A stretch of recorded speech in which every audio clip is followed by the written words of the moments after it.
आमे माने आमर बरपुत्र मधुबाबूंकर प्रतिमूर्ति निकट में पालन करने को आसीचु।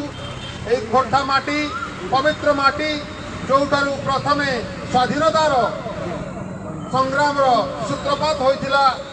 कवि लिखिले ए माटी बाहर बारूदर गंध पवन रे उड़े स्पर्धा इतिहास पाए क्रांति नियर डियासिली काठी खोर्धा क्रांति नियर डियासिली काठी खोर्धा से क्रांति निया एक खोर्धा माटी चलता इंग्रेज मान विरुद्ध संग्राम 1807 मसीह खोर्धा जिलार आरंभ होता।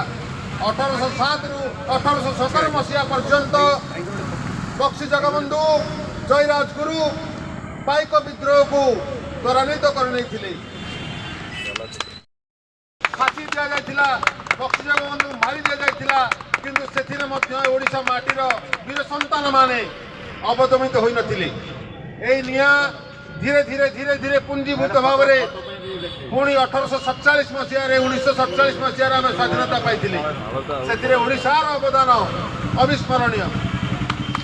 उत्कलमणि गोपबंधु दास उत्कल गौरव मधुसूदन दास कुंतला कुमारी सावंत गोदावरी मिश्र समस्त अवदान स्वरूप आज आम स्वाधीनता पाइछे। आज दिन में मन पकड़ा आम आदमी पार्टी परिवार तरफ से स्मृतिचारण करने उद्देश्य आज आम मैंने एकत्रित होमर खोर्धा जिलार सभापति श्रीजुक्त सुभाषिष साई महोदय को अनुरोध करी से दुई पद संभाषण देवे। नमस्कार। आज बेगुनिया ब्लॉक अंतर्गत बाघमारी ठारे आम आदमी पार्टी तरफ उत्कल दिवस पालन करा।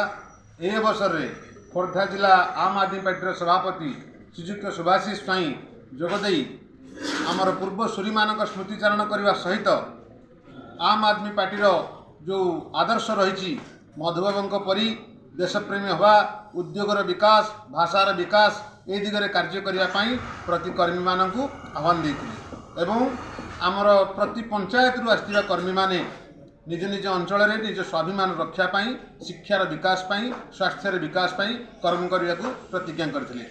आम आदमी पार्टी कर्मी माने आज जय ओडिशा नारा जय ओडिशा